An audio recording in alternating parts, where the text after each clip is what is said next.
이스라엘은 그 세 지방으로 나눕니다. 우리나라도 뭐 북부, 중부, 남부 이렇게 나누고 아마 대만도 그럴 것 같습니다. 이스라엘도 세 개로 이렇게 나눕니다. 그래서 남부 지방을 유대 지방 그렇게 이야기하고, 중부 지방을 사마리아 지방 이렇게 이야기합니다. 그리고 북부를 갈릴리 지방 그렇게 이야기합니다.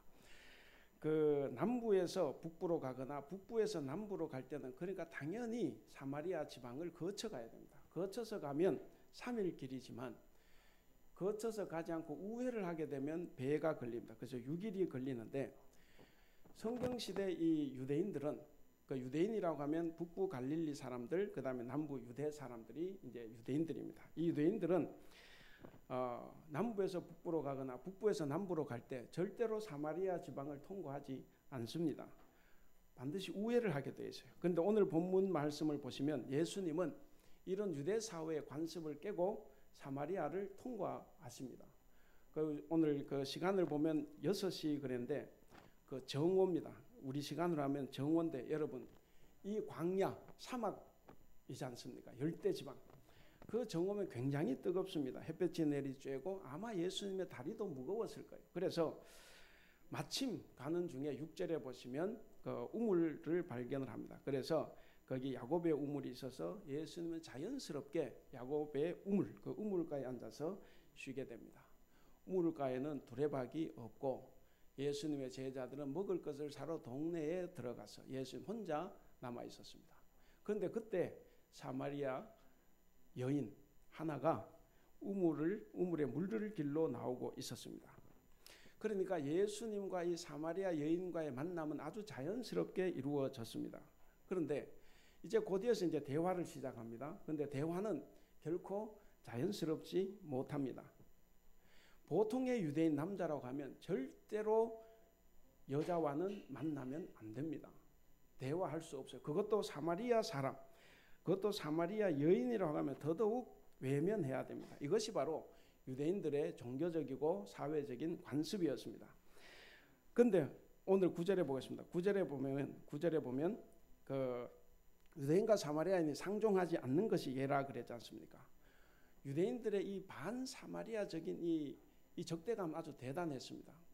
그 외경 알죠? 구약 성경 외경 집회서라는 것에 보면 이 사마리아인에 대한 감정이 이렇게 되어 있습니다. 내가 마음으로 증오하는 민족이 둘 있는데 세 번째 것은 민족이라고도 할 수 없다. 세이르 주민과 블레셋인들이 두 민족인데 세 번째 세겜에 사는 사마리아 사람들, 이 사람들은 민족이라고도 할 수 없다. 대단한 적개심입니다. 그리고 그 유대 랍비 중에 한 사람 이렇게 말했습니다. 사마리아 사람의 빵을 먹는 사람은 돼지고기를 먹는 사람과 같다, 이렇게 이야기해요. 돼지고기 안 먹죠? 유대 그 율법에 의해서.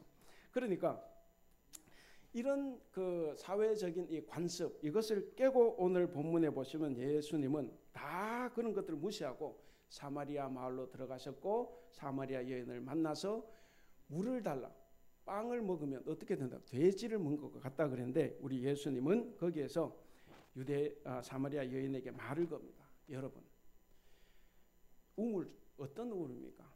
뭐 요즘 우물에 안 가니까 지금 제가 어렸을 때 우물가가 촌에가 우물가 어떻습니까? 온 안악네들 다 나오죠. 거기서 다 뭔가 이루어지면, 그러니까 공공장소입니다. 바로 예수님은 대낮에 그것도 이 공공장소에서 사마리아 여인을 상종하며 지금 대화를 하고 있는 겁니다. 그러니까 예수님의 태도는 뭡니까? 유대인들과는 확연히 다른 그런 사람이에요. 심지어 이제 20절 후반절로 가보면 예수님께서 사마리아 마을에 들어가서 이틀을 또 잠을 잡니다. 그러니까 굉장히 호의적이까지 했습니다. 바로 이것이 오늘 우리 교회의 보편성을 이야기하는 겁니다. 이것이 바로 교회의 모습이라는 겁니다. 예수님은 유대의 장벽을 깨고 경계를 넘어서 사마리아 마을로 들어가셨습니다. 유대인들은 여자와 거리에서 만나 대화하는 것을 수치로 여겼습니다. 특별히 랍비라고 하는 이 유대 랍비들은 종교적인 이유로 이 여인들을 굉장히 차별을 하고 경시했습니다. 그런데 오늘 우리 예수님은 모든 것을 다 깨뜨렸어요. 오늘 여러분들 그 말씀을 보시면 예수님은 지역의 장벽, 성의 장벽, 뭐 종교의 장벽, 뭐 직업의 장벽, 모든 장벽을 예수님은 다 깨뜨리고 경계를 넘어서 사마리아 마을로 들어가셨습니다. 우리 역시 마찬가지입니다. 우리 교회와 우리 안에 있는 장벽을 우리는 깨고 경계를 넘어가야 됩니다. 이런 장벽이 거두어지고 서로를 이해하고 수용하는 교회가 참 교회다 하는 겁니다. 성도 여러분, 교회는 가난한 사람들, 세상에 대해서 무관심하면서 복음을 전파하는 곳이 아닙니다. 교회는 마음이 맞는 사람들끼리 모여서 교제하는 그런 것도 아닙니다. 교회는 세상의 잘못된 관습과 전통의 벽을 그대로 수용해서 이 세상이 만들어 놓은 이 지연, 혈연, 학연의 정으로 뭉쳐진 것도 역시 아닙니다. 교회 본질은 성령님이 하나 되게 하시는 이 역사를 따라서 형제 자매된 사람들의 사귐이 있는 곳이 바로 교회입니다. 그래서 우리 교회 역시도 모든 세대, 모든 사람들에게 열린 교회로 거듭나야 합니다. 우리 교회는 뭐 직업의 장벽은 그렇게 높지 않은 것 같습니다. 대만에서 오랫동안 사는 사람, 주재원으로 와서 1년, 2년, 3년 사는 사람들과 청년들, 바로 이런 사람들에게도 우리가 동일하게 다 열려야 됩니다. 오늘 본문을 통해서 당시 유대 사회에 이런 장벽을 깨고 오신 예수님의 삶을 우리가 한번 살펴보고자 합니다. 그래서 이런 삶을 통해서 저와 여러분들이 예수님이 걸어가신 의의 길이 과연 어떤 의인지를 우리가 다시 한번 깨달을 수 있기를 바랍니다. 그리고 그런 깨달음으로 인해서 우리의 신앙과 삶을 한번 돌아보고, 그리고 교회와 우리 자신 안에 있는 잘못된 이런 장벽들을 깨뜨리고자 결단하는 오늘 이 시간이 될 수 있기를 바랍니다. 먼저 예수님은 3절 4절에 보시면 지역의 장벽을 깨뜨렸습니다. 3절 4절을 보시면 그렇게 되어 있죠. 유대를 떠나서 다시 갈릴리로 가실새 사마리아를 통과하여야 하겠는지라 그랬습니다. 여러분, 이 사마리아와 이 유대 사람들 간의 싸움은 그 역사가 굉장히 깁니다. 그 BC 720년, 그러니까 지금으로부터 2700년 전 이야기죠. BC 720년에 북쪽 이스라엘이 먼저 아시리아한테 망하죠. 소위 아수르. 그리고 이제 150년 뒤에 남쪽 유다가 이제 바벨론에 망하는데, 그 720년 경에 아시리아가 북왕국을 무너뜨립니다. 그리고 이 사마리아에 거주했던 이 사람들을 아시리아로 강제 이주를 시킵니다. 그리고 아시리아에 살던 사람들을 다시 사마리아로 또 강제 이주를 시켜요. 왜? 혼혈 정책. 왜냐하면 유대인들은 굉장히 민족성이 강해요. 그래서 그걸 깨뜨리기 위해서 이 아시리아가 혼혈 정책을 편 겁니다. 그래서 이후 이 사마리아 사람들은 순수 유대인들과는 여러 면에서 달랐습니다. 이스라엘 민족의 정체성과 이 유대인의 순결성을 잃은 사마리아 사람들은 그 이후로부터 유대인들로부터 소위 말해 개 취급을 당한 그런 사람들입니다. 그런데 오늘 예수님은 이 개와 같은 이런 사마리아 여인에게 물을 달라고 요청을 한 것입니다. 여러분, 이 사마리아 여인은 깜짝 놀랐죠. 왜 유대인 남자가 어떻게 자기에게 물을 달라고 하냐는 거죠. 9절 말씀을 보시면 아마 이 사마리아 여인은 툭 쏘는 말로 했을 수 있습니다. 선생님은 유대 사람인데 어떻게 사마리아 여자인 나에게 물을 달라고 하십니까? 이렇게 반문했다는 거죠. 이것이 얼마나 이상한 일이냐. 예수님 유대 여자와 사마리아 여인과 대화하는 것이 27절에 보시면 제자들이 뭘 사러 갔다가 돌아왔죠. 돌아와서 예수님께서 그 여자와 말씀을 나누시는 것을 보고 놀랐다, 이렇게 이야기를 하고 있습니다. 여러분, 우리나라에 있는 지역 감정 우리는 말하지 않아도 잘 압니다. 그 심각성이 크죠. 자식이 결혼을 하려고 그래도 경상도 사람은 전라도냐? 전라도면 뭔가 조금 깨름직하게 생각합니다. 지역 감정은 우리는 별 관계가 없어요. 항상 지식인들, 경제인들, 정치인들, 뭔가 우리가 소위 말 사회 지도층, 누가 사회 지도층이라고 이름 붙여줬는지는 모르지만 사회 지도층이라고 하는 사람들, 그리고 엘리트층들에서 더 심하게 나타납니다. 그래서 교회도 지역의 장벽을 극복하지 못합니다. 서울에 가보면, 수도권에 가보면 경상도 사람은 경상도 사람이 많이 몰려있고, 전라도 사람은 전라도 사람이 많이 몰려있어요. 제가 이렇게 오늘 이 대만 타이베이 교회까지 왔는데 저도 전혀 여기 안 올 수도 있었습니다. 제가 신학대학원을 졸업하고 제가 이제 전임으로 나가야 되는데, 전임으로 나가고 싶었던 교회가 군포의 어디 교회입니다. 다 돼서 오라고 했습니다. 근데 갑자기 오지 말래요. 그래서 알아봐서 왜 그러냐 그랬더니, 교회가 큰 교회인데 담임 목사님도 부목사님들도 다 경상도 사람이래요. 그래서 그 교회는 전라도 사람들이 많은데 왜 우리 교회는 다 경상도 사람만 옵니까? 이렇게 된 거예요. 제가 경상도지 않습니까? 그리고 그 담임 목사님이 하필 저하고 같은 학교였어요. 그러니까 저는 아무 관련 없이 가는 거지만 이게 안 되는 거예요. 그 제가 들어보니까 합당한 이유였습니다. 그래서 아무 불만 없이 안 갔어요. 그리고 몇 개월 놀다가 대전 한남대학으로 갔고, 그리고 있다가 이제 이렇게 여기 왔는데, 뭐 다행이죠. 그때 거기 못 갔기 때문에 제가 지금 이 자리에 있는 것 같습니다. 여러분, 이렇게 지역 사람들끼리 모이는 건 교회가 아니에요. 그건 뭡니까? 향후회입니다. 향후회. 그리고 우리 교회 안에서도 알게 모르게 지역에 따라서 친소 관계가 형성이 돼요. 여러분, 이건 뭡니까? 교회 와서 신앙 활동하는 것이 아니라 교회에 와서 개인 모임 하는 거예요. 여러분, 친목 활동하는 겁니다. 우리 교회는 그것을 깨야 됩니다. 여러분, 지연, 학연, 혈연 이 관계에 매여 있는 것은 하나님의 뜻이 아닙니다. 여러분, 성경 최초의 부르심 사건이 뭡니까? 창세기 12장 아브라함을 부르신 사건이에요. 여러분들 아브라함을 부르실 때 하나님 어떻게 불렀습니까? 고향과 친척과 아버지 집을 떠나라고 했습니다. 여러분, 올바른 신앙인은 여러분 절대로 자기 고향, 혈연, 지연 관계를 떠나야 돼요. 우리 한국 사회, 우리 한국 교회는 그러지 못합니다. 여러분, 이 지역적이고 이 혈연적인 관계를 떠나지 못하면 절대로 바른 신앙생활을 할 수 없습니다. 그 다음 두 번째로 예수님께서 깨뜨린 것은 성의 장벽입니다. 오늘 7절에 보시면 사마리아 여자 한 사람이 물을 길러 왔음에 예수님께서 물을 좀 달라 그랬습니다. 여러분, 유대 남자들은 매일매일 감사 기도를 하는데 감사하는 것이 세 가지가 있어요. 뭐냐면 이방인으로 태어나지 않은 것을 감사합니다. 그리고 내가 개로 태어나지 않은 것을 감사합니다. 더더욱 하나님, 내가 여자로 태어나지 않은 것을 감사합니다. 이것이 유대인 남자들의 감사하는 기도 내용입니다. 여러분, 그렇기 때문에 랍비는 길을 가다가 여자와 인사도 하지 않습니다. 심지어 길거리에서 자기 아내와 딸과도 대화하지 않습니다. 굉장히 수치스러운 거예요. 여러분, 그래서 이런 말이 있어요. 멍들고 피 흘리는 바리새인. 이게 뭐겠습니까? 길을 가다가 여자가 와요. 여인이 옵니다. 그럼 눈을 감아야 돼요. 아니면 고개를 돌리고 가야 됩니다. 그러니까 전봇대도 받고 나무에도 받고 그래서 박아요. 그래서 피 흘리고 멍들고 피 흘리는 바리새인. 여러분, 이것이 경건한 유대교인으로 되어 있는 겁니다.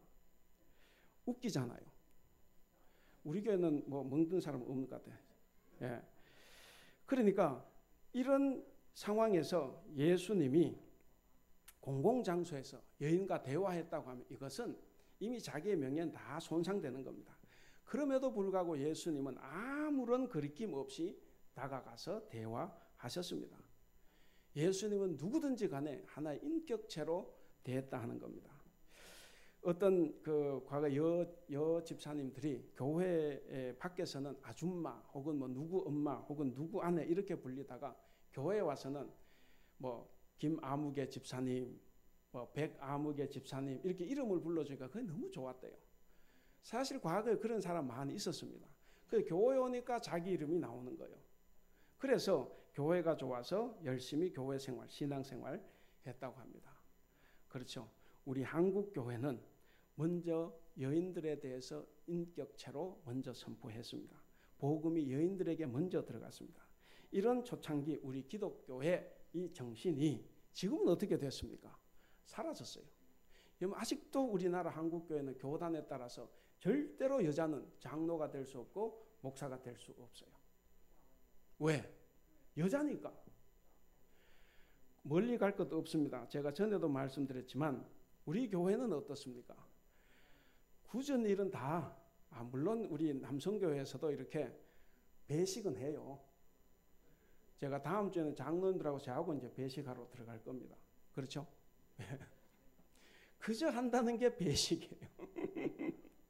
이 배식도 참 큰일이지만 굳은 일은 여성도들이 다 하고 남자들은 뭐 합니까? 큰 소리 치는 사람. 집에서도 일은 안 하면서 큰 소리 쳐 돈 벌고 온다고. 뭐 그건 정당한 것 같아. 근데 이 교회에서 자기는 하는 일도 없는데 뭡니까? 큰 소리 칩니다. 모든 중직은 다 남자들이 가지고 있어요. 그래서 저는 다음에 우리 교회가 장로 선거를 할 때 왜 그렇습니까? 백집사님? 다음에 장로 선거를 할 때 저는 우리 여성도들도 다 후보에 저는 올라야 된다고 봐요.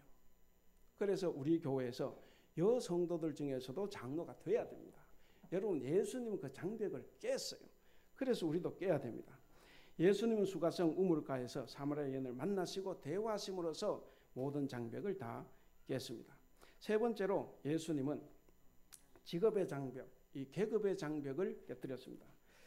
그 6절, 18절 인데 보시면 그런 이야기도 나옵니다. 여러분 예수님께서 지금 계신 이 우물은 수가라는 마을에서 3km 정도 떨어져 있습니다.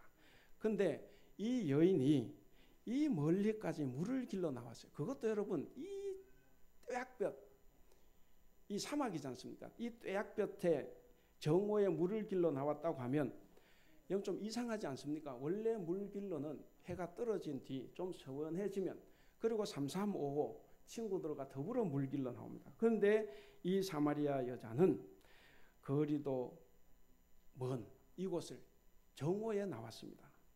왜 정오에 왔을까? 그리고 자기 동네 우물인데 왜 이 멀리까지 왔을까? 여러분 좀 의아하게 생각을 해야 됩니다. 그래서 오늘 18절 보시면 그녀에게 남편이 5이 있었다 이런 말이 있습니다. 그러니까 뭔가 문제가 있어 보여요. 아마 율락 여성이지 않았을까 생각을 합니다. 그래서 동네 우물을 사용할 수도 없었고 그리고 저녁에 이용할 수 없습니다. 그래서 아무도 이용하지 않는 그 시간에 이 여인은 물을 길러 나왔습니다. 여러분 예수님께서 남편 5이 있다는 걸 알았다고 할 때 전제하는 건 뭡니까? 오늘 본문 내용에는 없지만 이 여인이 자기의 상황을 다 이야기했다는 거죠. 그래서 예수님 알았습니다. 이렇게 되면 어떻습니까? 저도 아마 그 자리를 벗어날지 모르겠어요. 이 불결한 여자하고 이야기가 어떻게 되냐. 그런데 예수님은 그걸 들어놓고도 이 여인과 대화를 계속했습니다. 아마 이 여인 입장에서는 항상 천대받아오던 자기 입장에서 아마 평생 잊지 못할 그런 동정에 넘치는 사랑을 받아봤을 겁니다. 당시 유대 랍비들은 종교적인 이유로 여자를 차별하고 경시했습니다. 그런데 예수님은 이 여인을 만나는 것이 아주 자연스러웠습니다. 그리고 무시하지도 않으셨고 피하지도 않았습니다. 그리고 이야기를 들으면서 비난하시거나 정죄하지도 않았습니다. 뭐만 했습니까? 이해하고 공감하고 사랑만 했습니다. 랍비와 창녀라는 이 신분이 예수님께는 아무런 문제가 되지 않았습니다. 교회는 다양성 속에서 일치를 추구하는 것입니다. 그래서 직업이 다양하더라도 우리는 하나가 돼야 된다는 거죠. 근데 제가 이렇게 우리 교회에 와서 보면 우린 직업은 다양하지 않은 것 같습니다. 사업하시거나 아니면 주재원으로 나오셨거나. 그래서 저는 우리 교회는 뭐가 좀 그래도 따져보면 좀 일치를 추구해야 되냐 생각해 보면 우리 교회 오래 나오신 분이 있어요. 우리 권사님들 중에 50년 나온 분. 이 대만 50년 이상 사신 분도 있습니다. 그래서 우리 교회에 10년, 20년, 30년 나온 분이 있는가 하면 주재원으로 나와서 1년, 2년, 3년 있다가 들어가는 분들도 있어요. 심지어 청년들은 뭐 2개월만 한 번씩 이게 바뀌기도 합니다. 그러나 이런 속에서도 우리는 서로 마음을 열고 하나가 돼야 된다는 겁니다. 내가 오래 나왔다고 해서 내가 더 뭔가를 가질 수 있는 것도 아니고 적게 나오고 있다가 간다고 해서 우리 교회 교인이 아닌 것이 아니라는 거죠. 그래서 모두가 다 일치를 위해서 일을 해야 합니다. 직장에는 상사와 부하가 있지만 교회는 나이와 직분 외에는 없습니다. 이것은 상하 관계를 이야기하는 것이 아닙니다. 그래서 교회에서는 나이가 많고 적으면 서로가 존경하고 사랑으로 대해야 됩니다. 직분은 높낮이가 아니에요. 마치 장로가 되면 승급하는 것처럼 생각하시는데 그게 아니라는 거예요. 이 일이 달라진다는 겁니다. 목사가 신분이 제일 높습니까? 그게 아니라는 거예요. 그래서 서로가 그런 직분과 나이로 가지고 장벽이 있어서는 안 되겠다 하는 겁니다. 예수님은 친히 직업과 계급의 장벽을 다 깨뜨렸습니다. 그래서 사마리아 여인에게 다가갈 수 있었던 겁니다. 그 다음 이제 마지막으로 예수님은 이 정치의 장벽, 이 종교의 장벽도 깨뜨렸습니다. 여러분 오늘 본문 지나서 20절, 21절을 보시면 우리 조상들은 이 산에서 예배하였는데 당신들의 말은 예배할 곳이 예루살렘에 있다 하더이다. 그러니까 21절 예수님께서 이 산에서도 말고 예루살렘에서도 말고 너희가 아버지께 예배할 때가 온다. 그렇게 하면서 24절에 보시면 하나님은 영이시니 예배하는 자가 영과 진리로 예배한다 그랬습니다. 여러분 이 유대인들은 사마리아 사람들이 혼혈이 된 이후에 그들을 불결하다고 상대를 안 했습니다. 상종조차 하지 않았습니다.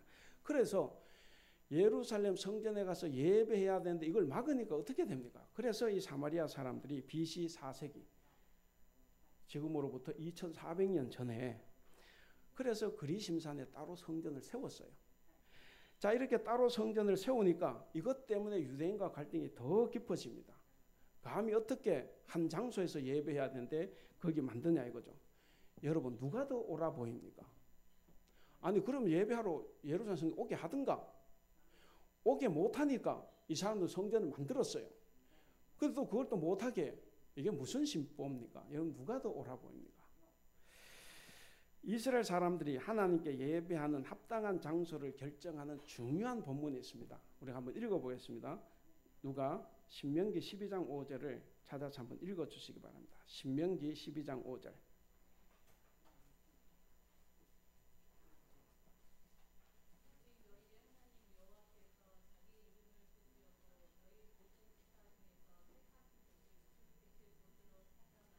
예, 나아가서 거기서 예배하라는 거예요. 여러분 이 구절에 보면 논란이 되는 것이 있습니다. 뭐예요? 하나님이 정해주신 장소가 있습니까? 없습니까? 장소는 없어요. 율법에는 택하실 그곳이에요. 그런데 유대인들은 자기들은 그것이 예루살렘이라고 믿는 거예요. 그런데 사마리아 사람들은 그곳이 그리심산이라고 믿는 거예요. 왜 그리심산이라고 믿냐면 아브라함이 갈대아 우르를 떠나서 가나안 땅에 처음 들어와서 제단을 쌓았던 곳이 어디입니까? 세겜이에요. 세겜. 바로 이 그리심산은 세겜에서 내려다 보이는 장소입니다. 그리고 또 여호수아가 가나안 땅을 정복했을 때 율법은 뭐라 그럽니까? 에발산에서는 저주를 선포하고 그리심산에서는 축복을 선포해라. 그래서 이 사람들은 그리심산이 하나님이 정해주신 장소다 이렇게 생각한 겁니다. 그래서 그 사람들은 거기에다가 예배 처소를 만들었습니다. 이렇게 두 개의 성전이 존재하게 되니까 서로가 자기의 예배 장소가 이게 정통하다고 그 정통성을 주장하는 겁니다. 그러다 보니까 둘 사이의 반목이 대단히 셉니다. 그러다가 이제 BC 111년 예루살렘의 제사장이었던 힐카누스라는 이 사람이 사마리아 성전을 초토화시켜버려요. 어떻게 됩니까? 그래서 예수님 당시까지 그 갈등이 굉장히 센 거예요. 그래서 이 유대인과 이 사마리아는 정치적으로 종교적으로 절대로 같이 할 수 없는 민족들입니다. 그런데 예수님은 참된 예배는 장소가 중요한 것이 아니라 하나님이 함께 하시는 그곳이 영과 진리로 예배하는 그곳이 참된 예배 장소라고 말씀해 주셨습니다. 유대인들에게는 국가가 종교고 종교가 국가예요. 이 사람들이 반목하고 시기하는 것 지역적으로 보면 우리 정치 현실, 우리 사회 현실과 너무 비슷하지 않습니까? 정치인들이 조장하고 이 언론들이 교묘하게 이렇게 이용하는데 우리 국민들은 다 거기에 죄송합니다. 놀아나는 경우가 많이 있습니다. 내년도 우리 선거를 하는데 제가 선거 이야기 하는 건 아니에요. 정치인을 뽑는 선거가 있으면 지역적으로 갈립니다. 특히 경상도와 전라도, 이제는 강원도, 충청도 다 나뉩니다. 여러분, 우리는 절대로 그런 정치인들이 만들고 언론이 교묘하게 이용하는 이런 것에 우리는 휘둘리면 안 됩니다. 여러분, 지연 혈연 관계를 떠나야 돼요. 정치인을 뽑을 때 여러분, 그 사람이 기독교인이라고 찍지 마세요. 우리 한국 정치인들 기독교인 얼마나 많습니까? 그 사람들 때문에 우리 교회가 좋아졌습니까? 더 욕을 먹어요. 저는 말씀드리고 싶어요. 기독교인 찍어주지 마세요. 그러면 기독교가 훨씬 더 좋아집니다. 간혹 어떤 사람들은 대통령, 국회의원이 교회 다니는 사람이 돼야 교회가 발전한대요. 그러면 교회 다니지 마세요. 어떻게 하나님이 정치인보다 못합니까?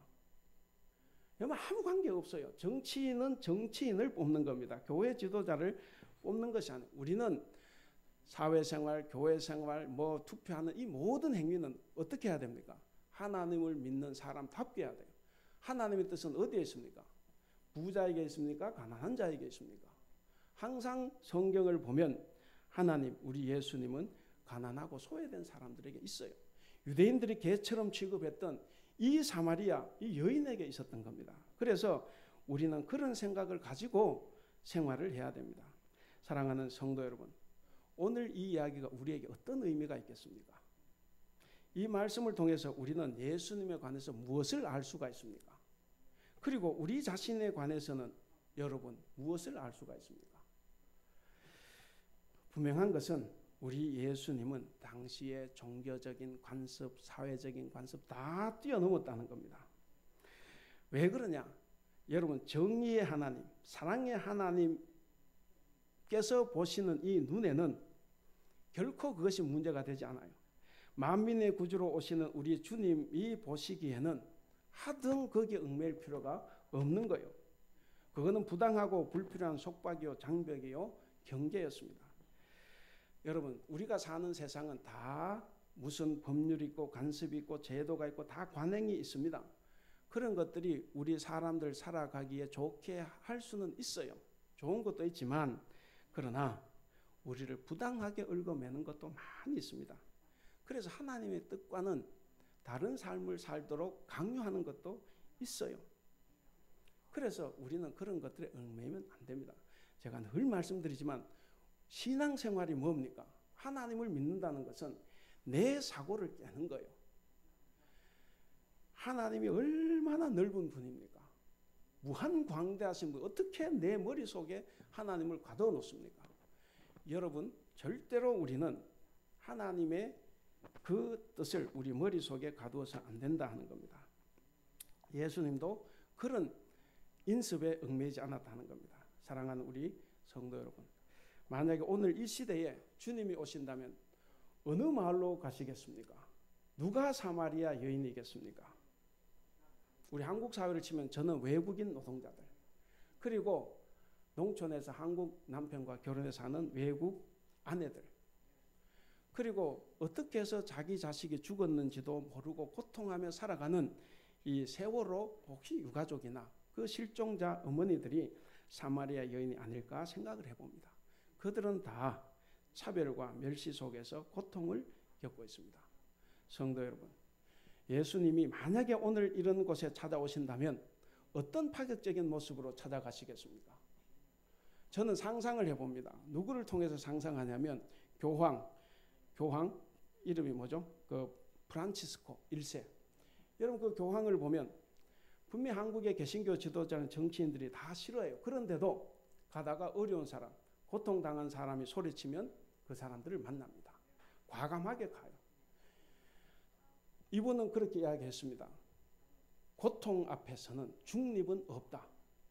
우리 예수님이 그런 삶을 살았습니다. 만약에 예수님께서 오늘 이 땅에 오신다면 프란치스코 교황보다 더한 파격적인 모습을 보이지 않았을까 생각을 해봅니다. 여러분, 이처럼 예수님께서는 이 지역성, 신분 모든 것을 다 깨뜨렸습니다. 그리고 사마리아 마을에 들어가서 여인을 만나고 대화하셨습니다. 저는 그런 예수님께서도 이 세상에 사실 때는 배반을 당하고 많은 고통을 당했습니다. 그런데 우리 예수님은 어떻게 하셨습니까? 그들을 구원하시기 위해서 오히려 그들을 용서해 주신 분입니다. 예수님은 장벽도 용납하지 않지만 분열과 싸움도 절대로 용납하지 않습니다. 예수님은 단 한 번도 용서를 하시는 일에 소홀하신 적이 없습니다. 우리도 용서를 구하는 일에는 결코 소홀해서는 안 됩니다. 그래서 서로 용서하고 구하는 이 일은 우리가 끊임없이 계속해야 되는 겁니다. 우리 교회와 우리 안에 있는 이 잘못된 전통과 관습의 장벽들을 깨려면 우리도 예수님처럼 먼저 다가가야 하고 그리고 이해하고 용서해야 합니다. 여러분, 용서가 사랑입니다. 여러분, 용서가 화해를 불러옵니다.